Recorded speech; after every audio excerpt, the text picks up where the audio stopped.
Ia melahap anaknya sedikit demi sedikit tepat di depan mata sang ibu. Sang ibu hanya bisa tak berdaya dan putus asa menatap semua itu. Ia sama sekali tidak menunjukkan belas kasihan dan justru menggigit semakin ganas.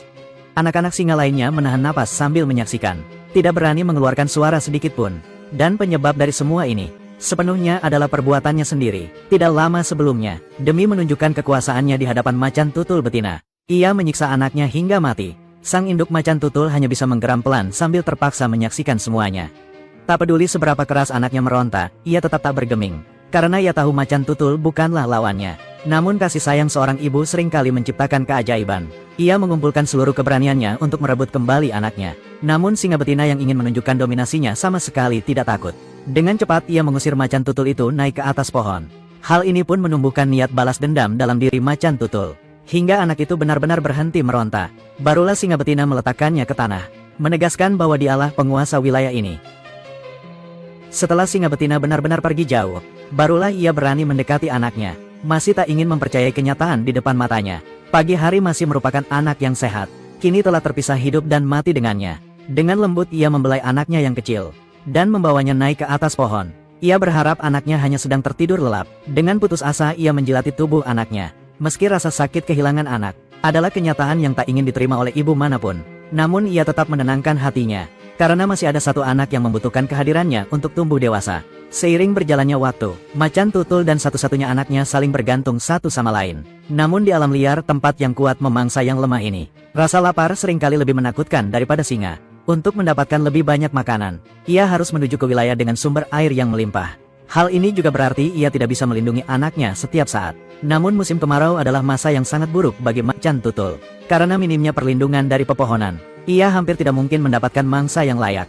Namun kemunculan kawanan anjing liar menghancurkan rencana awalnya. Ia meraung putus asa. Jika tidak hati-hati dan terjatuh, akibatnya akan sangat sulit diperkirakan. Menghadapi kawanan anjing liar yang jumlahnya sangat banyak, bahkan singa pun harus memberi jalan 3 bagian. Namun beruntungnya anjing liar tidak bisa memanjat pohon. Hal ini memberinya secercah harapan. Namun kawanan anjing liar telah mencium bau napas anak itu. Meskipun mereka belum menemukan jejaknya, namun dengan indera penciuman yang tajam, mereka akan segera menemukannya. Merasakan bahaya, makhluk kecil itu tidak memilih untuk menunggu mati, melainkan segera memanjat sebuah pohon besar.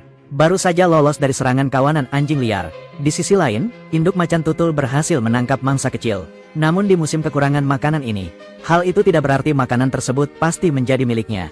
Ia harus menghindari kawanan anjing liar dan segera kembali ke anaknya. Jika sekali lagi jejaknya ditemukan oleh kawanan anjing liar, ia pasti akan mati. Induk macan tutul yang kelelahan kembali ke sarangnya. Dengan tergesa memanggil anak-anaknya, saat melihat anak-anaknya berlari menghampiri.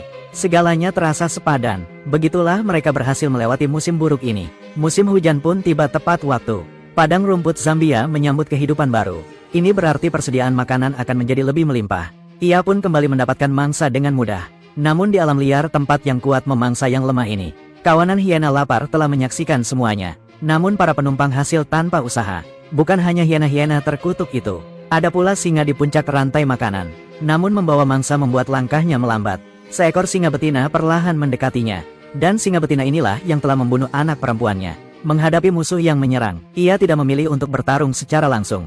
Meski amarahnya telah mencapai puncak, ia tahu dirinya bukan tandingan singa. Bayangan anaknya yang dibunuh kembali terlintas di benaknya.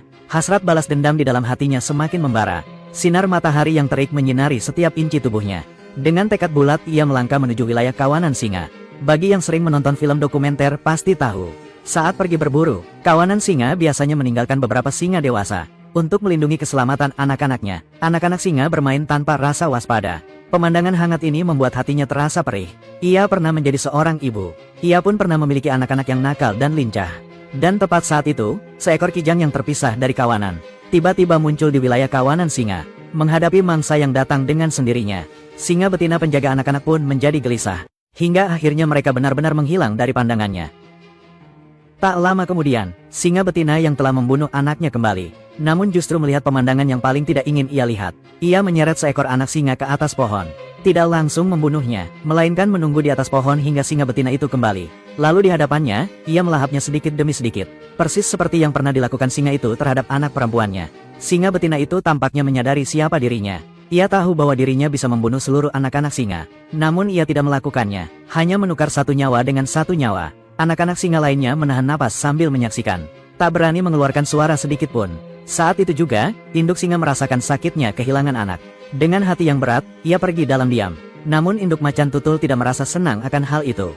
Karena ia juga seorang ibu. Ia memahami rasa sakit kehilangan anak lebih dari siapapun. Setelah itu, ia membawa anak-anaknya meninggalkan tempat penuh konflik ini.